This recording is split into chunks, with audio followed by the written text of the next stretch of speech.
Sate Pak Diklamut. Shalom, salam damai buat kita semua. Tema saat teduh kita pagi hari ini adalah gosip merusak persahabatan. Adapun firman Tuhan yang akan kita renungkan diambil dari kitab Amsal 16 ayat 28. Orang yang curang menimbulkan pertengkaran, dan seorang penfitnah menceraikan sahabat yang karib. Bapak Ibu Saudara yang dikasihi Tuhan, setiap kita pasti mempunyai sahabat. Bisa seseorang atau bahkan lebih dari satu orang. Persahabatan adalah istilah yang menggambarkan sebuah hubungan yang melibatkan pengetahuan, penghargaan, dan perasaan. Terjalinnya persahabatan antara seseorang biasanya disebabkan adanya persamaan prinsip, hobi, atau kebiasaan-kebiasaan yang mirip. Sahabat bisa menjadi tempat kita untuk mencurahkan isi hati ketika kita sedang sedih atau senang.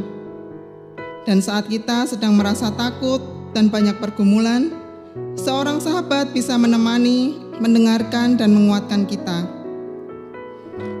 Seorang sahabat lebih daripada seorang teman yang sekedar kita kenal.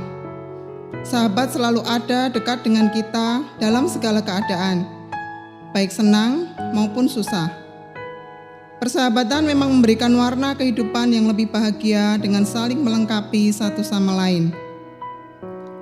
Namun demikian, ada beberapa hal yang tak diinginkan bisa saja terjadi dalam persahabatan.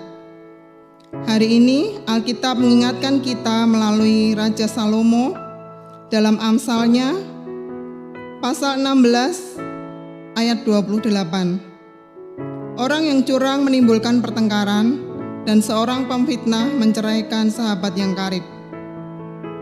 Rasa takut kehilangan, persaingan antar sahabat, kecurangan, dan kebohongan bisa membuat persahabatan menjadi tidak sehat dan berantakan. Jangan sampai hal tersebut membuat keretakan dalam persahabatan kita. Salah satu hal yang seringkali dapat memicu keretakan persahabatan adalah membicarakan keburukan sahabat kita dengan orang lain, atau yang biasa disebut gosip. Mungkin pada awalnya kita merasa tidak sadar ketika mempergunjingkan sahabat kita, tetapi lama-kelamaan akan menjadi duri dalam daging. Dan ketika kita membicarakan keburukan sahabat kita, kadang kita menambahkan cerita-cerita yang tidak benar agar lebih meyakinkan atau terlihat lebih heboh. Dari kebohongan itulah akan timbul fitnah yang dapat menceraikan sahabat yang karib. Hal ini akan membuat sahabat kita sakit hati dan terluka, bahkan merasa dikhianati oleh sahabat sendiri. Kebiasaan bergosip atau membicarakan keburukan sahabat kita dengan orang lain adalah bukti bahwa persahabatan kita tidak dilandasi dengan kasih. Seperti yang tertulis dalam 1 Korintus 13 ayat 7, bahwa kasih menutupi segala sesuatu, bukan mengumbar aib atau keburukan sahabat kita. Sesama sahabat sebaiknya saling mengingatkan ketika sahabat kita melakukan kesalahan atau hal-hal yang tidak baik. Bicarakanlah dengannya langsung secara pribadi, bukan kita malah membicarakannya kepada orang lain di belakangnya. Apapun hal yang sering dibicarakan atau curhat yang sifatnya pribadi, sebaiknya tidak usah diceritakan lagi kepada orang lain, meski tanpa dimintai untuk merahasiakannya. Di tengah suasana pandemi yang masih terus berlangsung ini, kita semua diingatkan dan disadarkan betapa pentingnya relasi atau persahabatan dalam kehidupan kita. Saat ini, betapa bahagianya kalau kita bisa menghubungi atau bahkan bertemu muka dengan para sahabat kita.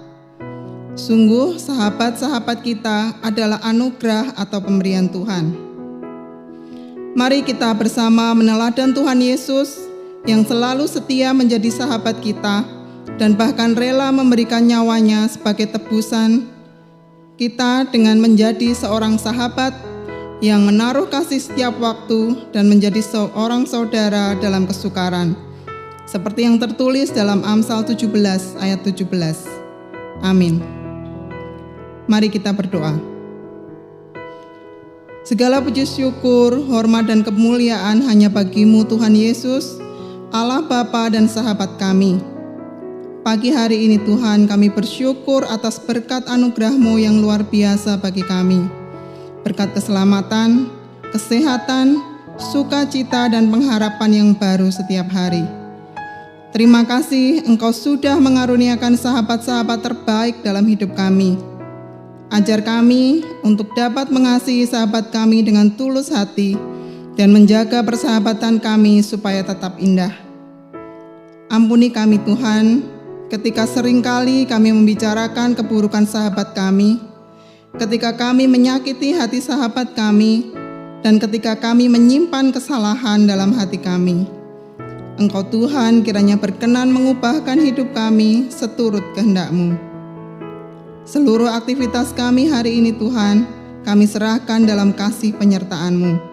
Di dalam nama Bapa, Putra dan Roh Kudus, kami mengucap syukur dan berdoa. Haleluya. Amin. Demikian renungan kita pada pagi hari ini. Sampai jumpa di lain waktu. Dan semangat pagi, selamat beraktivitas, Tuhan Yesus memberkati.